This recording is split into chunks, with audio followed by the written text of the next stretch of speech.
analizar la política y a los políticos. Conversando con Carlos Cantero y Percival Madero. Desde este momento, un programa sobre política, ética, partidos, tendencias y sociedad. Bienvenidos a Conversando.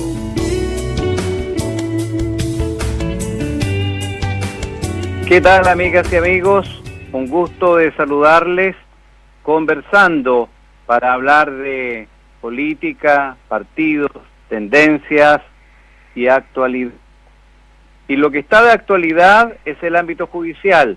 En el ámbito internacional, un expresidente que está mirando desde detrás de las rejas, el presidente Lula da Silva. Y en el caso de Chile, el ministro ha hecho también noticia al decir que los jueces en general piensan desde la izquierda y operan la justicia desde la izquierda. Temas polémicos, por cierto, opiniones polémicas. Vamos con este tema en la conversación, en los puntos de vista, en las perspectivas que cada cual tiene con Percival Madero. Hola Carlos, gusto saludarte, un gran abrazo y qué bueno que nuevamente este lunes, como casi todos los lunes, estamos en este programa conversando para llevarle a nuestros distinguidos auditores y auditoras nuestro parecer, nuestro conversando, que lo que busca más bien es entregar algún tipo de antecedente, una opinión, una visión que tú como hombre de Estado conoces perfectamente y yo que me interesa en la cosa pública, en las cosas de Estado. Así es que empecemos, mi viejo lindo, por lo que tú estimes conveniente, por favor. Bueno, se ha hecho ya habitual en América Latina un hecho que por cierto era inédito y que marca dos tendencias. Por un lado, el que la corrupción, la gestión impropia, los valores de la ética, incluso de la moral, se han ido desdibujando y eso es lo que está reclamando un tribunal y un juez que ha ordenado la detención del expresidente Lula da Silva. Brasil conmocionado porque en realidad se suma a una larga lista de expresidentes, algunos en la cárcel y otros en juicio. La honestidad, las buenas costumbres están en cuestión en la política de nuestra América Latina. ¿Qué opinas tú sobre eso? Bueno, yo creo que lo que ha pasado con Lula da Silva es la historia, digamos, de un juicio anunciado que tiene que ver con las particularidades del país más grande de América del Sur, una potencia mundial, que entre sus últimos años de gobierno le tocó gobernar de alguna manera, por decirlo así, con destacados e importantes empresarios y fuertes empresarios de Brasil, con empresas estatales como la Petrobras, o también con empresas particulares como la empresa del señor Odebrecht. Por lo tanto, hicieron en su tiempo, en su gestión de tipo político y empresarial, varios acuerdos, varios negocios espurios, condenables, que facilitaron la llegada al poder de muchos de estos mandatarios que hoy día están cuestionados. Y esto es transversal. En el caso de Lula ha sido detenido y que se ha entregado a la justicia después de que un juzgado y de varios juzgados de Brasil indicaran que claramente está sometido e interrelacionado con hechos de corrupción.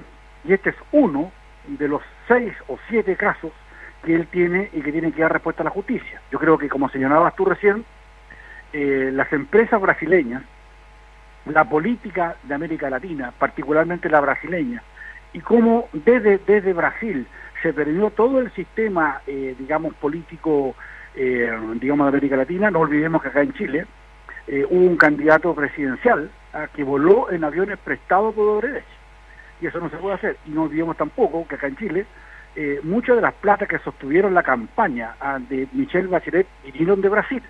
Y no olvidemos también, por ejemplo, que Kuczynski, el presidente peruano, hasta hace unos pocos días atrás, tuvo que abandonar su cargo finalmente, generando una vacancia, justamente por eso. Entonces, distinguido Carlos y distinguidas autoridades, esto ha tocado muchas puertas y seguramente la va a seguir tocando. Lo que sí importa es que los jueces de Brasil han tenido la valentía de poder asumir un desafío democrático, que es que nadie está por encima de la ley. Y yo creo que así como tocó Perú, y seguramente va a tocar, digamos, Venezuela, y como va a tocar Bolivia, y va a tocar, o ya ha tocado Argentina, también puede tocar a Chile, y eso significa que tenemos que tener los ojos muy abiertos, porque esto no ha ocurrido solamente en Brasil. Esto da cuenta de un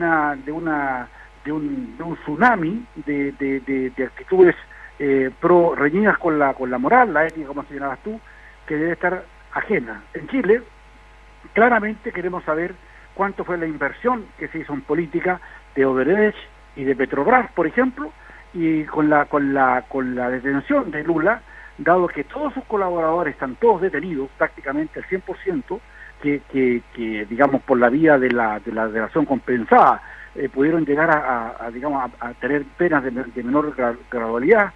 Yo creo que eso va a pesar finalmente en la política interna chilena, y obviamente nosotros aquí en Conversando estaremos muy atentos a lo que con eso ocurre, Carlos. El caso Odebrecht, que es una empresa brasileña que tiene redes internacionales muy potentes, aparece vinculada a casos de corrupción en la política, particularmente en las licitaciones, en todos los países de la periferia. No me parecería a mí extraño que también tuviera, como ya se ha anunciado, también en los ámbitos de los tribunales, que también tiene algunos casos y algunas repercusiones en Chile. La pregunta es, ¿será la única empresa? Hay tantas situaciones de falta de honestidad, de abuso, de atropello, de uso de privilegios ilegítimos. Amiga y amigo auditor, usted tiene un rol muy importante en esto. Usted tiene que tener seriedad y rigidez, rigurosidad al momento de elegir autoridades. Esta situación pareciera estar saliéndose de control hace mucho rato, pero la ciudadanía tiene un rol muy relevante en todo esto.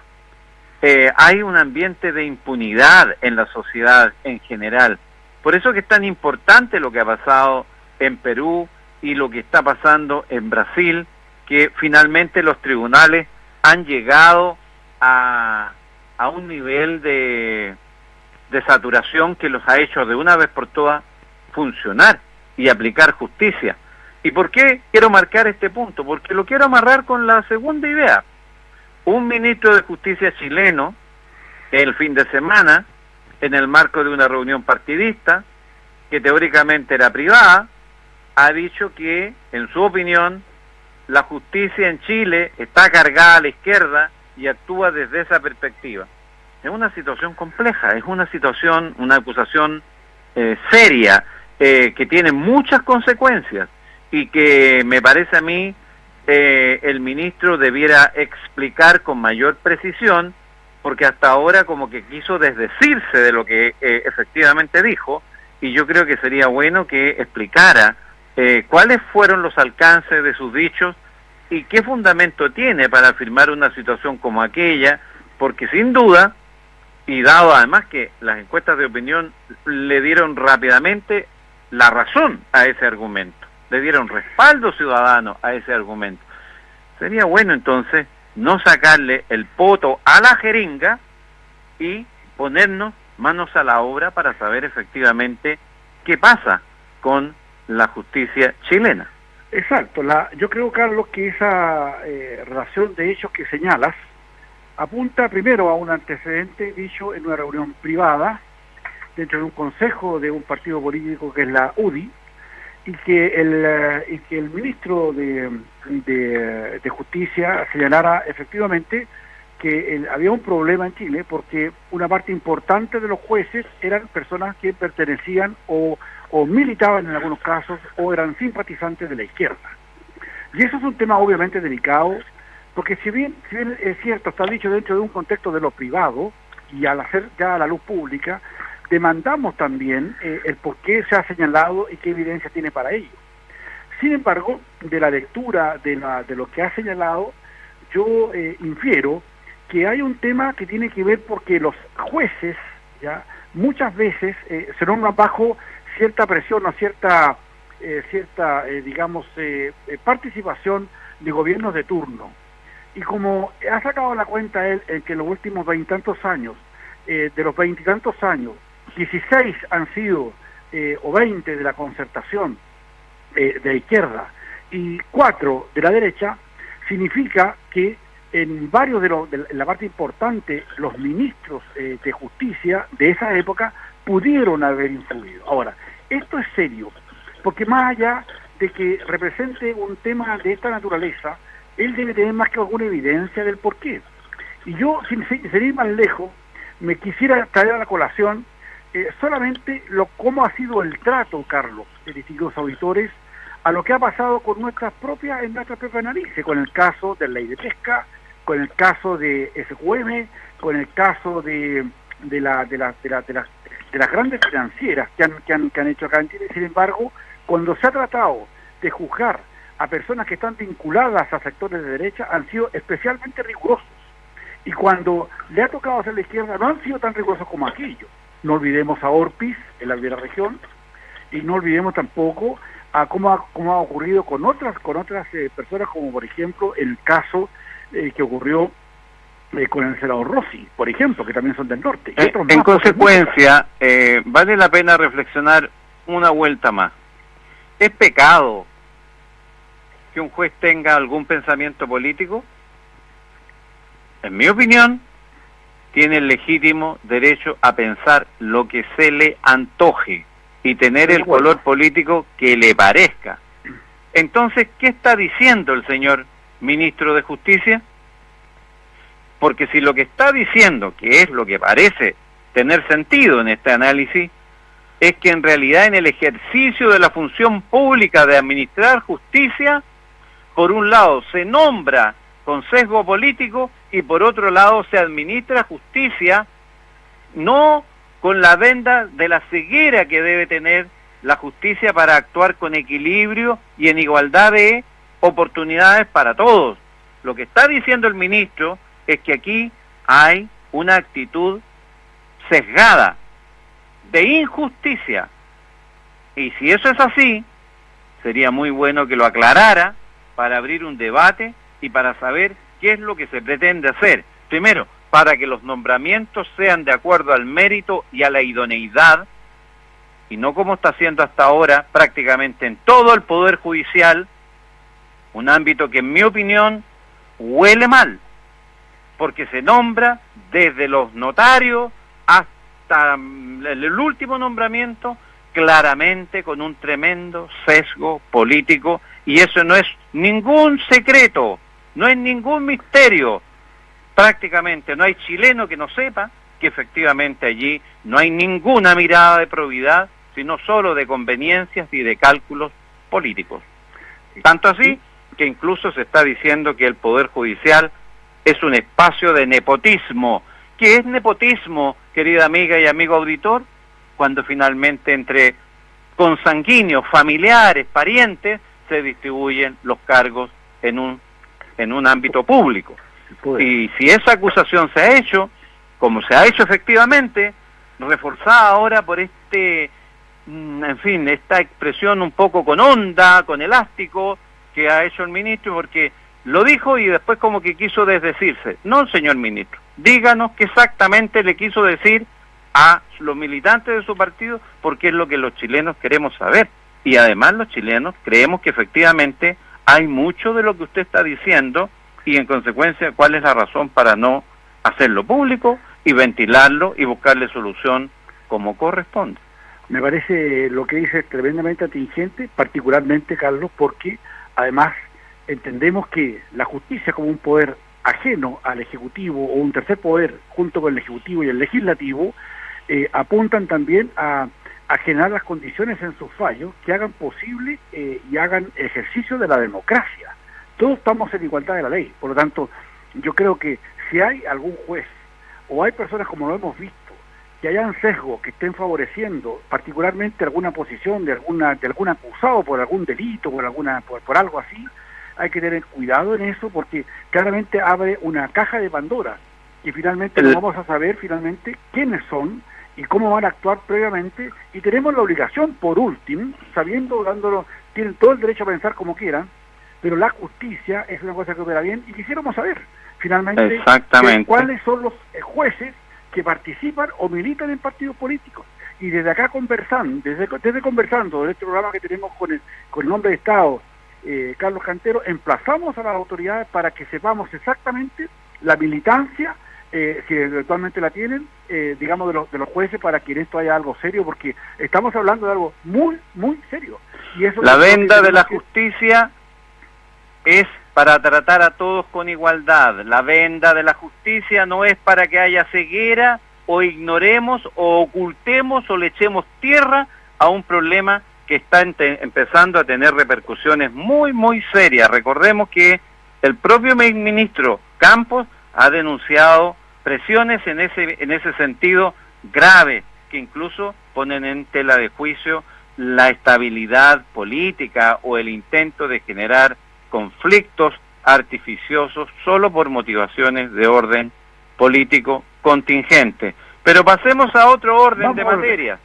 Se ha mencionado que el gobierno dará respuesta a un clamor, a una demanda, a una cuestión de una urgencia inconmensurable que en forma negligente, inoperante, incompetente la política no ha abordado, que es el tema de la migración.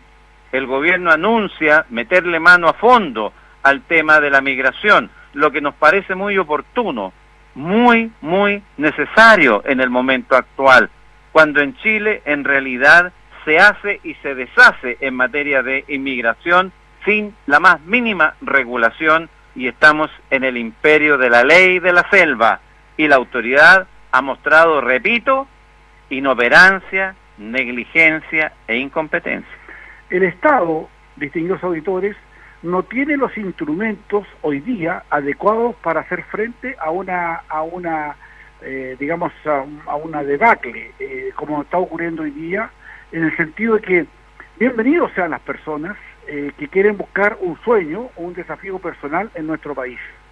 De hecho, necesitamos personas que nos ayuden, porque nosotros no tenemos todas las calidades ni las cantidades de habitantes como para poder seguir haciendo crecer Chile.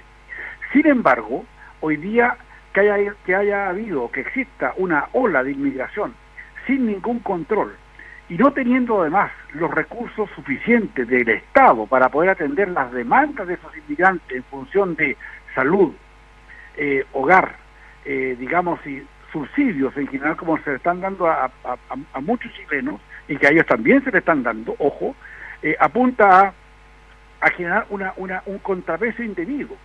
Lo que estamos haciendo en muchos casos, distinguidos auditoras, es importar miseria.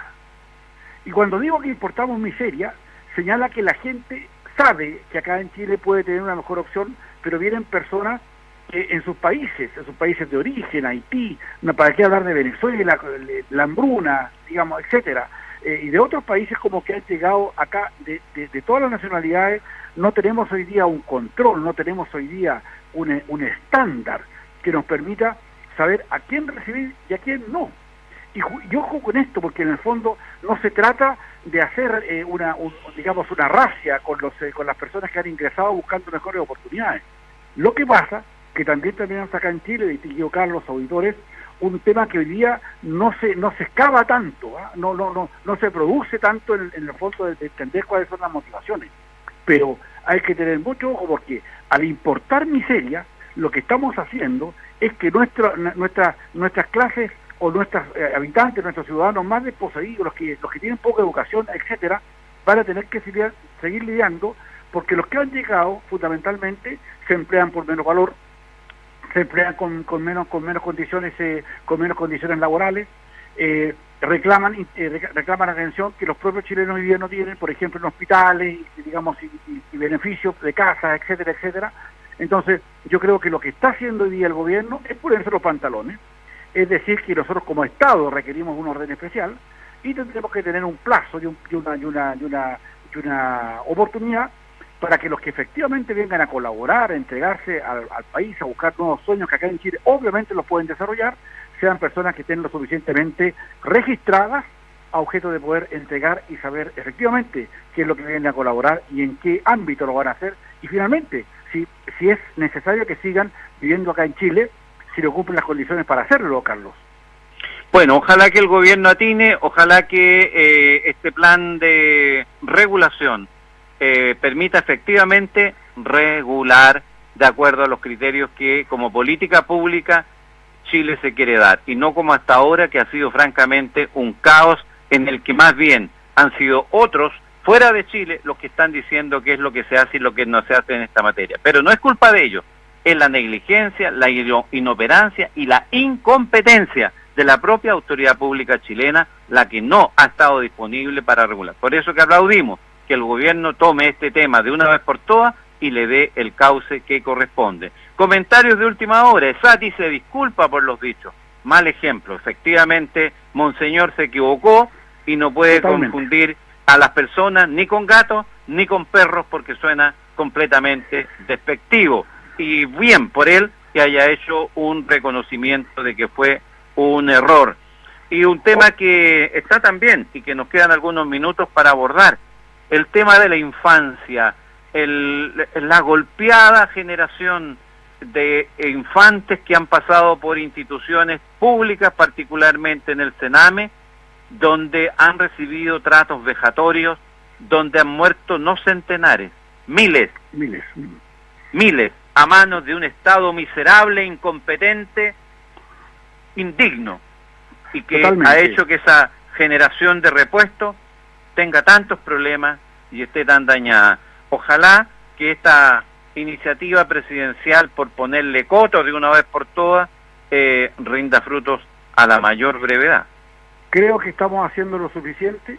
Me parece interesante el apoyo transversal que ha tenido el presidente Piñera para poder congregar a comisiones de los distintos dirigentes de nuestro país de todo orden, a objeto que nos podamos empezar a abocar de cuáles van a ser finalmente las condiciones que vamos a adoptar como país para que esta manera de ser cómplice, no pasivos, sino fundamentalmente muy activos de lo que ha significado las muertes, como señalabas tú, Carlos, de miles de niños, de jóvenes, ya que no supimos atenderlos merecidamente, y el Estado, por estar preocupado de otras cosas, de circunstancias que no requieren a lo mejor tanta atención como esta, finalmente ha decidido como tarea prioritaria colocar a los niños primero, y bajo esa misma circunstancia hoy día tomarse en serio lo que significa el tema del cuidado de nuestros niños,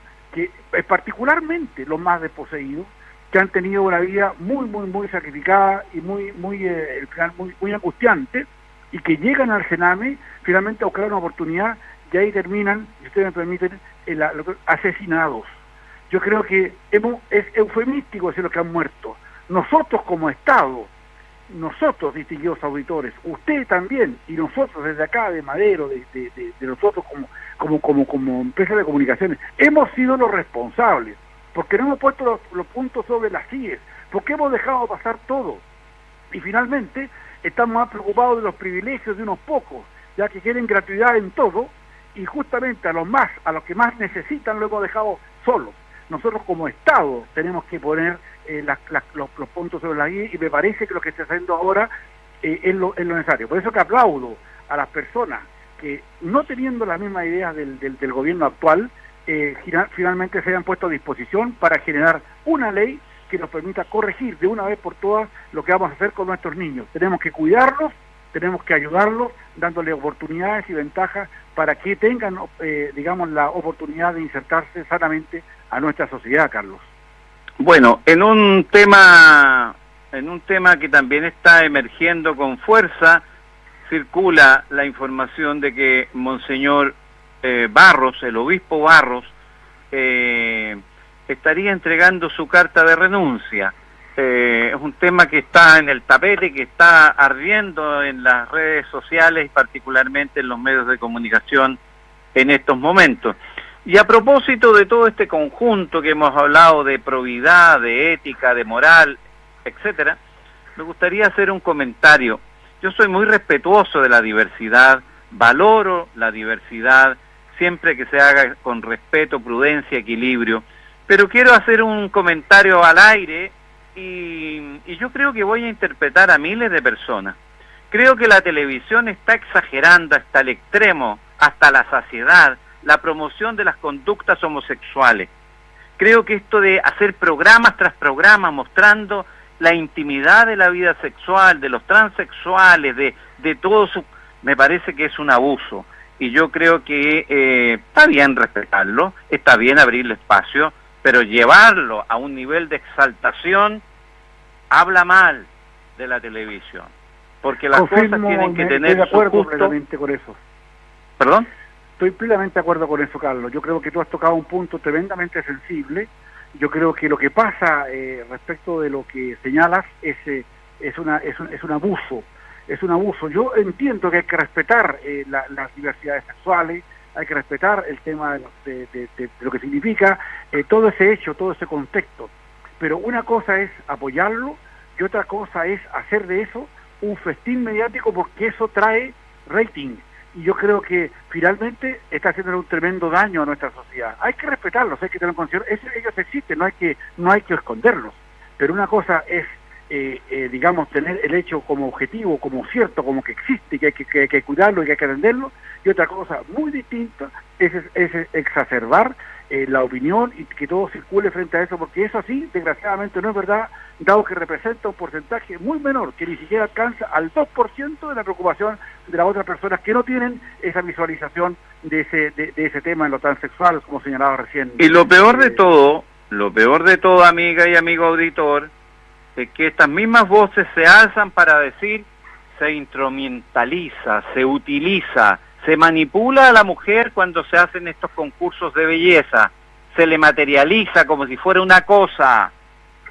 Amiga y amigo auditor, en los canales de televisión están manipulando, instrumentalizando en forma, comillas, bastarda, usando desviaciones sexuales y todo lo que ello genera, la curiosidad, la morbosidad, que les da rating con el único propósito de vender más caro sus avisos publicitarios. Explotar la morbosidad, el sexismo, en este caso homosexual, simplemente para que un grupo de personas tenga mayor rentabilidad en su chequera. Despreciable conducta que tenemos que denunciar y pedir que se corrija, porque el espacio público, el espacio de la televisión, es un espacio de todas y de todos los chilenos, no es de los 2 o 3 que tienen hoy día esas concesiones, y se llaman concesiones porque son de todos los chilenos y porque las tienen solo en administración bajo condiciones que fija el Estado chileno y en consecuencia vale la pena decir, exigimos equilibrio, ponderación, respeto, prudencia, porque se está llevando a niveles francamente groseros. Estamos en la despedida. Participo completamente de tu opinión, Carlos, me parece muy bien. Y bueno, se nos acabó el tiempo y desgraciadamente ya el tiempo pasó demasiado rápido, pero igual un abrazo cordial y afectuoso para ti, la gente que nos escucha, mi querido Carlos, y si Dios mediante nos encontramos el próximo lunes en un nuevo Conversando. Muchas gracias. A usted, amiga y amigo auditor, Valparaíso, Santiago y todas las ciudades hasta llegar a Arica, un saludo y un abrazo muy cariñoso, muy afectuoso. Gracias por tenernos en su sintonía en este Conversando, para que usted pueda conversar con sus amigos, con su entorno, con su familia. Hasta pronto, nos vemos el próximo lunes. Muchas gracias. Y hasta aquí llega la conversación de hoy sobre política, ética, partidos, tendencias y sociedad. Conversando. Vuelve con Carlos Cantero y Percival Madero en otra media hora con lo crudo y directo de la política. Hasta pronto. 14 horas.